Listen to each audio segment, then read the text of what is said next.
बेड़ो mission impossible की movie theatres के अंदर रिलीज हो चुकी है और क्या तुमको बिलीव हो रहा है कि ये उसका पार्ट नंबर 8 है। ऑफिशियल नाम mission impossible the final reckoning. और तुम सोच के देखो कि 8 नंबर तक आते आते फास्ट एंड फ्यूरियस का मजाक बन चुका था, हैरी पॉटर खत्म हो चुकी थी, जिससे रिलेटेड मिशन इम्पॉसिबल के प्रेस स्टोर में भी बातें बोली जा रही थी, maybe final, maybe goodbye, लेकिन we are not sure. Picture का कोई स्पॉइलर नहीं दूंगा, डोंट वरी, तुम अपने आप जाके आंसर ढूंढ लो। सबसे पहले तो इस मूवी का क्रेज इंडिया में अच्छा खासा लग रहा है, तो तुम में से कुछ लोगों को ऐसा क्वेश्चन होगा, भाई हम लोग डायरेक्टली जाके पिक्चर देख सकते हैं क्या? आंसर बताएंगे, डोंट वरी। सबसे पहला और सबसे इंपॉर्टेंट चीज जो तुमको पता होनी चाहिए कि मिशन इम्पॉसिबल फ्रेंचाइज में तुम ऑलमोस्ट हर पिक्चर कहीं से भी देख सकते हो। डायरेक्ट 4 उठा के देख लिया, फिर नंबर 6 देख लिया, चलता है। लेकिन जो पिछला पार्ट इन्होंने निकाला था नंबर 7, उसके अंदर चीजें बदल दी। एक बहुत ही लंबी स्टोरी लिखी जिसको बीच में से काट दिया। पहला पार्ट 7 में तुमने देखा, उसके आगे वाला पार्ट इस लेटेस्ट मूवी 8 में है, बिल्कुल Avengers infinity war end game की तरह। और इसी के कारण एक बड़ा सिग्निफिकेंट इशू इस मूवी के अंदर क्रीप इन कर गया। तुम अगर फ्रेंचाइज की हर मूवी का रन टाइम निकाल के देखोगे तो वो पहले 2 घंटे से कम था, फिर धीरे धीरे 2 घंटा टच किया, फिर 2:12, 2:20,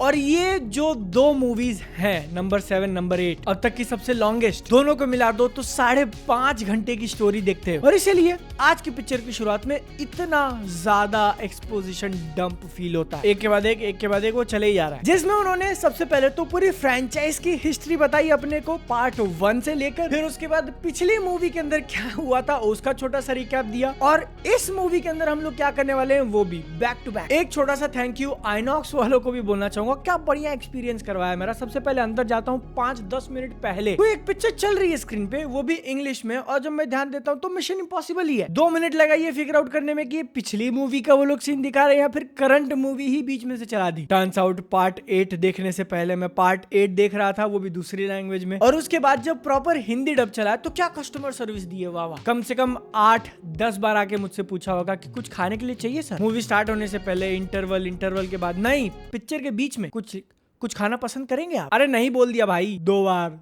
3 बार 4 बार आते जा रहे हैं। नई पॉलिसी है तो भैया चेंज करो वरना माना बंद कर देंगे। और अब बिडू, अब मैं इतनी सारी कंप्लेन कर रहा हूँ तो जो आखिरी है मेरी इससे वो भी जोड़ ही देता हूँ। मैंने जो बोला तुमने ध्यान से सुना, कुछ लोग ऑलरेडी हेट कमेंट लिख भी चुके होंगे। मैंने इसको हिंदी डब में देखा क्योंकि इंग्लिश वाले शोज काफी बाद में लगे, और हिंदी डब का पॉइंट मुझे समझ में आता है। ये आप मोस्टली उन लोगों के लिए बनाते हो जिसको इंग्लिश नहीं। अल्टीमेट गोल होता है कि इंडिया का एकदम आम आदमी भी उसको समझ में आए। लेकिन मुझे एक बात बताओ कि कौन सा आम आदमी है जो ऐसे शब्दों का मीनिंग जानता है? मौलिक अर्क कौन बोलता है ये सब? मतलब यार अगर हिंदी कर रहे हो तो थोड़ा समझने वाली कर दूं। लेकिन अब क्योंकि ये सारी बातें बोल के खत्म कर दी तो अब साइड में रखते हैं, let's get to the good stuff. क्योंकि अब तक सुनते हुए तुमको इनिशियल इंप्रेशन लग रहा होगा कि शायद ये पिक्चर अच्छी नहीं है, फिर मुझे अच्छी नहीं लगी। नहीं, मूवी इज गुड, स्पेशली जो इसका मेन पर्पस है जिसके लिए बनाई गई है कि आप पैसे देके थिएटर में आओ और एक थिएटर वाला अच्छा एक्सपीरियंस लेके जाओ, वो बहुत बढ़िया है। एक्शन मूवी है, ऑलरेडी अपने फ्रेंचाइज से एक एक्सपेक्टेशन उसने सेट कर दी है और उनपे वो डिलीवर करती है, क्योंकि भैया इसका action it is nail biting, धक धक करा देने वाला। जैसा मैंने तुमको बताया कि इसकी शुरुआत में काफी ज्यादा एक्सपोजिशन है, बहुत ज्यादा एक्सप्लेनेशन देते हैं कि ये चीज कितनी खतरनाक है, कैसे हुई, क्या करेंगे, वो भी बार। लेकिन फिर जैसे ही इसका एक्शन चालू होता है वो देखकर मजा आ रहा है। इंटरवल, हाँ जी, पिक्चर के अंदर जो पहला मैसिव एक्शन सीक्वेंस है उसके बीच में ही काट दिया। इतना सब कुछ करने का एक जो बेनिफिट दिखाना कि सेकंड हाफ के अंदर वही एक्शन जब फिर से चालू होता है, एक बहुत ही लंबा टाइम आएगा जिसमें वो पानी के अंदर और सबमरीन वाला सब कुछ है। It is oh my God. उसको देखते देखते मुझे रियलाइज हुआ कि हमने इतनी सारी एक्शन मूवीज देखी हैं जो जमीन पे टेक प्लेस करती हैं, हवा में, प्लेन के अंदर, पैराशूट, फलाना ढिमका, स्पेस तक पहुंच गए, लेकिन पानी के अंदर का कितना कम देखा है। और इस पार्ट नंबर 8 ने उसको जितना टाइम दिया, इतने अच्छे से पकाया ना, बहुत ही इंटेंस, प्लानिंग बढ़िया करी, एग्जीक्यूशन बहुत जबरदस्त, एकदम से लगा कि अपना जॉनर चेंज करके हॉरर में आ गए। हॉरर मूवीज के अंदर इतना धक धक फील नहीं होता जितना उस सीक्वेंस में हुआ। वो जो अंधेरे का डर है और चारों तरफ से प्रेशर, कंटेन्ड स्पेस में हो तुम, क्लॉस्ट्रोफोबिया, सिर्फ उस इकलौते सीक्वेंस ने मेरा पूरा पैसा वसूल करा दिया। लेकिन इतना ही नहीं, आगे चल के पिक्चर अपने को और भी एक्शन दिखाती है, प्लेन के ऊपर लटकने वाला और पता नहीं क्या क्या करते हैं। वो प्लेन वाला भी बहुत बढ़िया, एकदम स्टनिंग, और सिर्फ उतना अगर किसी दूसरी मूवी में होता तो वो उसकी एक बहुत बड़ी हाईलाइट होती। लेकिन यहाँ पर वो सेकंड नंबर पे फिनिश करता है क्योंकि सबमरीन वाला वाज दैट ऑसम। हाँ, इन दोनों में ही ऐसे पॉइंट आएंगे जहां पर तुमको रियलाइज हो जाएगा कि उन्होंने कन्वीनियंस लिखा है। क्या भाई नीचे तो देख, कोई तेरे को ठोक रहा है, दिख नहीं रहा तेरे को, बट ओवरऑल एक्शन इसका एकदम गजब, और एक्शन इसका मेन सेलिंग पॉइंट है। तो अगर तुम मिशन इम्पॉसिबल सिर्फ एक्शन के लिए देखने जा रहे हो, अभी जाओ। जितनी बड़ी हो सके उतनी बड़ी स्क्रीन पे देखो। म्यूजिक की बात करिएगा मैंने, कितना ज्यादा आइकॉनिक है उसका ट्यून, ठैन ठैन ठैन ठैन, मस्त। जब भी बजाते हैं धीरे धीरे करके एकदम से गिरा दिया, मजा आ गया। लेकिन वो सबमरीन वाले सीन में इतना रिस्ट्रेन रखा था, थोड़े थोड़े नोट्स बस दिए जा रहे हैं, वो भी एक दूसरे पीस से। एक्टर्स के परफॉर्मेंस कभी कमी फील नहीं हुई, इसके अंदर भी हिट करते हैं अपने मार्क को। सस्पेंस वाली चीज जो है कि एक्शन देखते देखते एक साथ में स्टोरी भी चल रही है, उनके सामने गोल है, क्या वो लोग कर पाएंगे नहीं कर पाएंगे, वो थोड़े से रह गया, फिर थोड़ा चांस है, वो करने की कोशिश कर रहे, हो गया नहीं हो गया, वो थ्रिल भी प्रोवाइड हो जाता है इस मूवी में। फिर से वही सेम ओल्ड चीजें देख रहे हैं, ऐसी फीलिंग नहीं आती। और क्योंकि इन्होंने लंबी story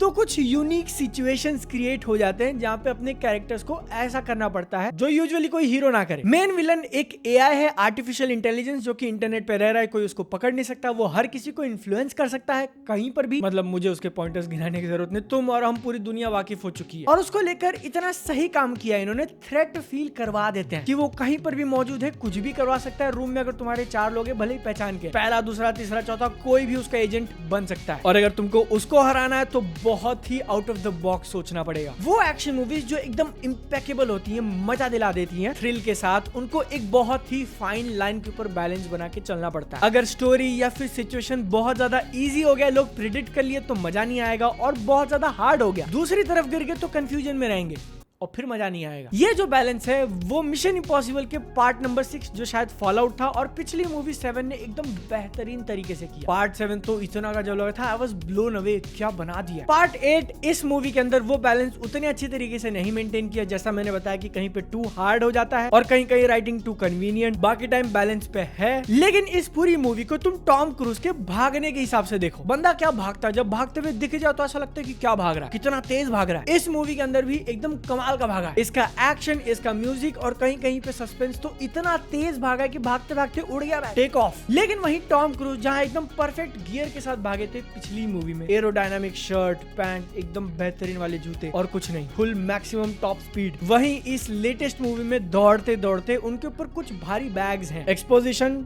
too much explaining, convenience writing और हिंदी डब, जिसे कुछ बहुत ज्यादा बड़ा इशू नहीं है, तुम देख सकते हो। लेकिन यार ऐसी ऐसी चीजें हैं जहाँ पे समझना मुश्किल हो जाता है कि वो कहना क्या चाह रहा है एक्सप्लेनेशन के हिसाब से। इसीलिए टॉम क्रूज दौड़े तो हैं इस बार भी कमाल का, लेकिन वही भारी बैग के कारण थोड़ी सी स्पीड कम हो गई। और अगर मेकर्स इसको इतना ज्यादा नॉस्टैल्जिया से भरने की कोशिश नहीं करते, कुछ कैरेक्टर्स को वो लेके आए जो कि एकदम सही फिट बैठता है, लेकिन बाकी की चीजें मतलब यार देखो, तुम और हम सब जानते हैं कि अगर पिक्चर ने पैसा कमा लिया तो अगला भी बनेगा। जॉन विक चचा नंबर 4 में मरे हुए दिखाए थे अपने को, उसका पार्ट 5 बन रहा है। तो यहाँ पर मिशन इम्पॉसिबल के केस में दावा थोड़ा सा बाहर गिर गया, फिर भी ओवरऑल मूवी डिलीवर करती है, इट इज गुड। बिल्कुल मेरे व्हाट्सएप चैनल की तरह ज्वाइन कर लेना, लिंक डिस्क्रिप्शन में। और अगर तुमको एक एक्शन मूवी देखनी है, डेफिनेटली टाइम है, इसको ट्राई दो। मार काट खून खराबा देखना है तो फाइनल डेस्टिनेशन की पिक्चर आई थी, उसके ऊपर मैंने रिव्यू बनाया, यहाँ पर अवेलेबल होगा, ठीक है, क्लिक करके देख लेना।